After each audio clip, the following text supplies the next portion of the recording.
Hello students, hope you are going very well to the topics I explained in my last videos. Today I will start 8th unit comparing quantities. Comparing quantities में पहले हमें कुछ points discuss करने पड़ेंगे जो कि आपको पता होंगे तो you can understand very well the questions. Here we have it just here first ratio क्या होती है? Ratio is comparing by division. जब हम किसी भी वैल्यू को डिवीज़न टर्म के साथ या डिनोमिनेटर की टर्म के साथ कंपेयर करते हैं उसको हम बोलते हैं रेशियो। मतलब अगर न्यूमरेटर और डिनोमिनेटर की वैल्यू दी हुई है, किसी वैल्यू की टोटल टर्म्स हैं 9 में से हमने 7 टर्म्स यूज़ किए हैं तो उसकी रेशियो क्या हो जाएगी 7 out of 9। Ratio of using 7 apples out of 9 apples, तो उसकी रेशियो क्या होगी 7/9। जो यूज़ नहीं किया वो 2 बच गए, तो ratio of not using apples is equal to क्या हो जाएगी 2/9। मीन्स टोटल टर्म डिनोमिनेटर होती है, ऊपर न्यूमरेटर की वैल्यू होती है जो हमने एडजस्ट करना है उसके according. Next term is percentage. Percentage क्या होता है? परसेंटेज मीन्स फॉर एवरी 100, मतलब हर 100 टर्म में से कितनी टर्म हमने यूज़ की हैं उनको हम बोलते हैं परसेंटेज। और परसेंटेज को डिनोट करते हैं हम इस साइन से।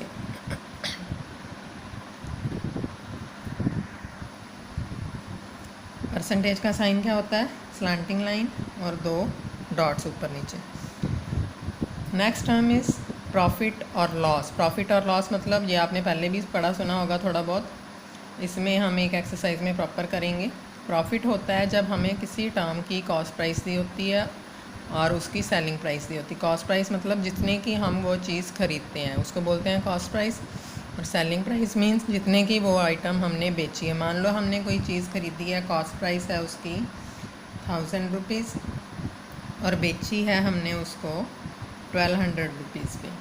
अगर तो SP ज़्यादा है तो होता है हमारे पास प्रॉफिट। और प्रॉफिट का फॉर्मूला क्या है? फॉर्मूला आपको लर्न करना है SP - CP, ये फॉर्मूला है प्रॉफिट का। अब जैसे कि अपने पास है profit is equal to 1200 minus 1000, मतलब 1200 का बेच दिया हमने किसी चीज़ को। फ़ैन मान लो, cost price of fan is 1000, selling price of fan is 1200। तो 1200 का हमने बेचा और CP कितनी थी उसकी, ख़रीदा कितने का था 1000 का, तो प्रॉफिट कितना हो गया 1200 माइनस 1000, टोटल हो गया 200 रुपीज़। और इसको रुपीज़ से डिनोट करते हैं हमेशा। अगर मान लो वही फ़ैन हमने बेचा होता 850 रुपये का, तो हमने कम पैसों में बेचा है तो उसको हम बोलते हैं लॉस। और लॉस का फॉर्मूला क्या है? Loss is equal to CP minus SP। ये फॉर्मूले हैं जो मैं हाईलाइट कर ली हूँ ताकि वो आप लोग प्रॉपर नोट कर लो किसी कॉपी पे। तो लॉस का वैल्यू हो जाएगी CP minus SP means 850 minus 1000। ये तो हम एक्चुअली माइनस नहीं कर सकते, तो हमें क्या करना है इसमें 850 में से माइनस नहीं करेंगे, तो किससे माइनस करना है? CP में से। पहले जो बड़ी टर्म है वो ले लेंगे। CP है 1000 माइनस 850, तो आंसर कितना हो गया 150 रुपीज़। Clear now? इस बात का आपने ध्यान रखना है। Next term is hair discount. Discount क्या होता है? जब हम मान लो मार्केट में कोई ड्रेस खरीदने जाते हैं तो उसकी कुछ प्राइस उस ड्रेस में उन्होंने लिखी होती है, उससे थोड़ी कम प्राइस पे वो लोग हमें वो ड्रेस दे देते हैं।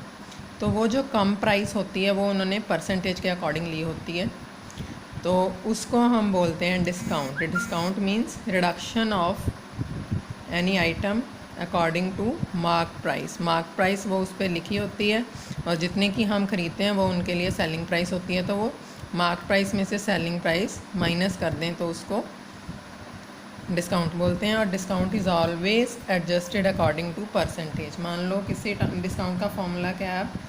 डिस्काउंट इज़ इक्वल टू होता है mark price minus selling price. ये सारे फॉर्मूले आगे एक्सरसाइज में आएंगे, तो मैं आपको अभी इसलिए नोट करवा रही हूँ। जैसे मान लो ड्रेस की मार्क प्राइस लिखी हुई है 500 रुपीज़, और डिस्काउंट दिया हुआ है उन्होंने 12%। तो हमने जो डिस्काउंट फाइंड करना है that is always on mark price. Discount find करेंगे, यह डिस्काउंट परसेंटेज थी 12%, और डिस्काउंट फाइंड करेंगे तो 12% ऑफ मार्क प्राइस पे लेंगे हमेशा। इज़ इक्वल टू मतलब 12% ऑफ मार्क प्राइस। और डिस्काउंट का फॉर्मूला इस तरह से, अगर सिंपली फाइंड करना है तो discount is always adjusted according to mark price, means discount percent of mark price. एक एडजस्टमेंट ये भी हो जाएगी, ये वैसे मोस्टली हमें गिवन होती है, उसी के अकॉर्डिंग एडजस्ट कर लेते हैं। मेन फॉर्मूला यही है इसका। तो 12/100 ऑफ 500, तो ये हो जाएगी 60 रुपीज़। तो डिस्काउंट क्या हो गया, मार्क प्राइस थी 500 और एसपी कितनी थी, जितने की बेची है वो हमने फाइंड करनी है। अब डिस्काउंट इसमें 60 है, इज़ इक्वल टू एमपी थी 500 माइनस एसपी। तो जो एसपी है ये उस साइड गई तो पॉजिटिव हो जाएगी। जो चीज़ हमें फाइंड करनी है वो हमेशा पॉजिटिव होनी चाहिए, इस बात का ध्यान रखना है। और ये टर्म इस साइड जाके नेगेटिव हो जाएगी। तो एसपी कितने की मिली हमें वो ड्रेस, 440 रुपीज़ की। अब next term is here sales tax. Sales tax क्या होता है, सेल्स टैक्स भी जो हम आइटम हम शॉपकीपर से ख़रीदते हैं तो उसमें कुछ सेल्स टैक्स एडजस्ट करके भी सम टाइम वो हमें आइटम देता है। तो sales tax is always charged on sale of any item. जब कोई चीज़ उन्होंने बेची है हमें उसमें सेल टैक्स ऐड करके जब हमें देता है, that is called sales tax. मतलब ख़रीदने पे हमें जो टैक्स देना पड़ा है उसको हम बोलेंगे सेल्स टैक्स। और सेल्स टैक्स का formula tax percent of bill, मतलब बिल अमाउंट जितनी भी होगी उसके ऊपर टैक्स परसेंट जितना होगा वो हमने फाइंड कर लेना है, that is called the value of sales tax. जैसे मान लो सेल्स है, सेलिंग प्राइस है किसी आइटम की 1000 रुपीज़, टैक्स उन्होंने लगा दिया 5%। तो 1000 रुपीज़ का टैक्स परसेंट क्या हो जाएगा, 5% ऑफ 1000। तो सेल्स टैक्स कितना हो जाएगा, नियर अबाउट 50। इस तरह से आपने सॉल्व कर लेना है। आगे कुछ एक टर्म्स हैं, simple interest and compound interest, वो अभी लास्ट एक्सरसाइज में यूज़ होंगी। तो वो अपनी नेक्स्ट वीडियोस में आपको जब एक्सरसाइज करवानी है तब एक्सप्लेन कर दूँगी। मेन ये जो 2 या 3 एक्सरसाइज, 2 एक्सरसाइज आई थिंक इनके अकॉर्डिंग है, और बाकी third exercise is according to simple interest and compound interest. वो मैं तभी आपको एक्सप्लेन करूँगी कि क्या चीज़ होती है सिंपल इंटरेस्ट एंड क्या होता है compound interest. Now I will start exercise examples. Example number first of this exercise is, this is most important exercise। First 2 exercise में से भी 2-3 क्वेश्चन आते हैं, लास्ट एक्सरसाइज में से भी एक क्वेश्चन तो पक्का आता है। मतलब कि 9th यूनिट, 14th यूनिट और उसी के अकॉर्डिंग ये 8th यूनिट भी इम्पॉर्टेंट है, तो ये ध्यान से समझनी है। A picnic is being planned in a school for class 7th। Girls are 60% of total number of students and are 18 in number। 18 number दिया हुआ है, गर्ल्स टोटल 18 है, 60% ऑफ टोटल स्टूडेंट्स हैं। टोटल स्टूडेंट्स हमें पता नहीं है, तो टोटल स्टूडेंट्स हम फाइंड करेंगे इसके अकॉर्डिंग। आगे, the picnic site is 55 kilometre from school and transport company is charging at the rate of ₹12 पर किलोमीटर। मतलब कि स्कूल जैसे मान लो यहाँ पे है 55 किलोमीटर, ये पिकनिक स्पॉट है। एक बार वो ड्राइवर लेके गया होएगा, एक बार वो वापस आएगा, तो डबल डिस्टेंस बन जाएगा उसका। तो उस डिस्टेंस के अकॉर्डिंग 12 किलोमीटर पर आवर का चार्जेस है उसका। Total cost of refreshment is ₹40 to 80। Refreshment cost मतलब कि जो रास्ते में उन्होंने खाना पीना या जो भी एन्जॉयमेंट वगैरह किया उसकी जो कॉस्ट ली है वो 40 to 80 रुपीज़ है। कैन यू टेल, जो हमें फाइंड करना है, ratio of number of girls to number of boys in the class. First part है cost per head if 2 teachers are also going with the class. 1 person की cost find करनी है अगर 2 teachers भी गए हैं, मतलब टोटल जितने स्टूडेंट्स हमने फाइंड किए होंगे उनमें 2 स्टूडेंट्स भी ऐड करने हैं, तो इसके अकॉर्डिंग ये टोटल कॉस्ट आएगी 1 पर्सन की। If their first stop is at 22 km from school, what percent of total distance of 55 km is this? तो वो कितने परसेंट है टोटल डिस्टेंस का। What percentage distance is left to be covered? कितना distance left है अभी। हमें क्या एडजस्टमेंट करनी है, टोटल नंबर ऑफ़ स्टूडेंट्स तो गिवन नहीं है हमें, हम एज्यूम कर लेंगे लेट, जो चीज़ गिवन नहीं होती वो हम एज्यूम करते हैं। Let total number of students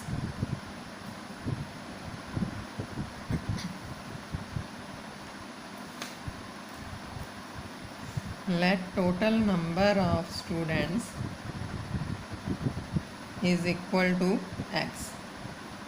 percentage of girls कितनी दी हुई है, 60% of X.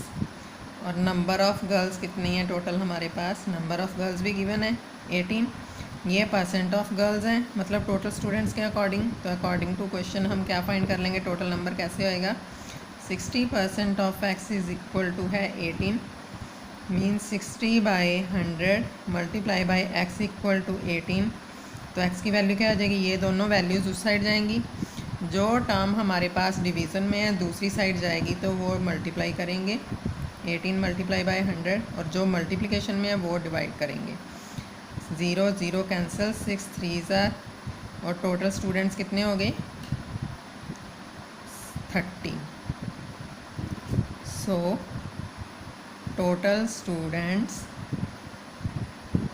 Is equal to हो गए 30। ये तो था फर्स्ट पार्ट के अकॉर्डिंग हमें फाइंड करना है number of ratio of girls to boys, ratio of number of girls to number of boys. तो इसके अकॉर्डिंग हम फाइंड करेंगे number of boys. Number of boys कैसे फाइंड करने हैं, टोटल स्टूडेंट्स में से नंबर ऑफ़ गर्ल्स जो हमें गिवन थी 18 वो माइनस कर देंगे, तो वो हो जाएंगे नंबर ऑफ़ बॉयज़। और फर्स्ट पार्ट में हमें फाइंड करनी है ratio of girls to boys. What is its value, girls ऊपर 2 मीन्स रेशो मैंने आपको स्टार्टिंग में एक्सप्लेन कर दी थी, डिनोमिनेटर भी दिया होता है जिसमें 2 बॉयज़ हैं अपने पास 18, तो इसकी रेशो क्या हो जाएगी 2/3। सॉरी, रेशो ऑफ गर्ल्स हैं यहाँ पे 18 और बॉयज़ हैं यहाँ पे 12, तो दिस इज़ वैल्यू 3/2। तो फर्स्ट पार्ट का आंसर दिया हुआ है 3:2, 3/2, या इसको हम लिख सकते हैं 3:2। This is the first part of question. अब आगे है सेकंड पार्ट में थोड़ा ध्यान से आपको समझना पड़ेगा। रिफ़्रेशमेंट कॉस्ट दी हुई है, डिस्टेंस दिया हुआ है, डिस्टेंस के अकॉर्डिंग 1 किलोमीटर की कॉस्ट भी हमें दी हुई थी। जैसे कि रिफ़्रेशमेंट कॉस्ट जो दी हुई है, डिस्टेंस कॉस्ट के लिए हमें जो 55 किलोमीटर गया है, 55 किलोमीटर वो वाया आया है, तो टोटल डिस्टेंस कितना हो गया, total distance covered is equal to 55 जाने का 55 आने का, तो टोटल डिस्टेंस हो गया 110 किलोमीटर। और उसकी 1 किलोमीटर की कॉस्ट दी हुई है 12 रुपीज़। उसके अकॉर्डिंग आगे टोटल कॉस्ट फाइंड करेंगे हम। सेकंड पार्ट के लिए रिफ़्रेशमेंट कॉस्ट कितनी है, refreshment cost is equal to 40 to 80 rupees. Unit साथ में ज़रूर लिखनी है, इस बात का ध्यान रखना है। और डिस्टेंस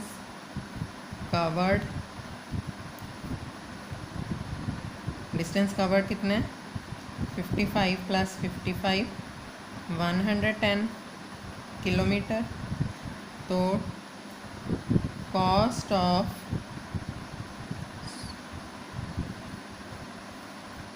ट्रांसपोर्ट कितनी हो जाएगी, ट्रांसपोर्ट की कॉस्ट होगी 110 किलोमीटर था, 1 किलोमीटर की कॉस्ट है 12 रुपीज़, तो टोटल होगी 0, 12 1 = 12, 1 कैरी ओवर 12 13। तो टोटल कॉस्ट चार्ज्ड, कितनी कॉस्ट टोटल चार्ज की गई है, ड्राइवर ने मतलब 1320 तो ट्रांसपोर्ट के हो गए, और रिफ़्रेशमेंट कॉस्ट थी 1280, तो टोटल कॉस्ट होगी इसकी 0, 2 and 8 10, 3 and 2 5 and 1 6, 4 and 1 5, 5600। ये 5600 जो कॉस्ट हमने एडजस्ट की है, कितने परसेंट में एडजस्ट की है, 32% में। 32% कैसे हुए, टोटल स्टूडेंट्स थे 30, और उसमें अपने पास दिया हुआ है cost per head if 2 teachers are also going with the class, teachers ने भी तो कॉस्ट दी होगी, तो टोटल कितने हो गए पर्सन, 32। अब cost for 32 persons is equal to 5600। ये 5600 फाइंड किया था ना हमने, तो कॉस्ट पर हेड फाइंड करनी है, मीन्स कॉस्ट फॉर 1%। ये हो जाएगी 5600 by 32, 2 16 jar, 2 2800, 2 8 jar, 2 1400, 8 1 jar 8 60, 8 7 jar 56, 40 8 5 jar 40। तो रुपीज़ 175 हो गई कॉस्ट पर हेड। ये हो गया सेकंड पार्ट जो हमें फाइंड करना था। अब है थर्ड पार्ट में हमें क्या करना है, if the first step is at place 22 kilometre from school, मतलब कि स्कूल ये था, स्कूल से 55 किलोमीटर ये कवर किया है, 22 किलोमीटर पे वो थोड़ी देर के लिए रुके हैं। What percent of total distance is 55 kilometre, total distance का 55 किलोमीटर जो है, total distance of 55 kilometre is this, कितनी परसेंट है वो जो हमने जहाँ पे ही रुके हैं ये। And what percent of distance is left to be covered, और कितना परसेंट लेफ्ट है अभी। डिस्टेंस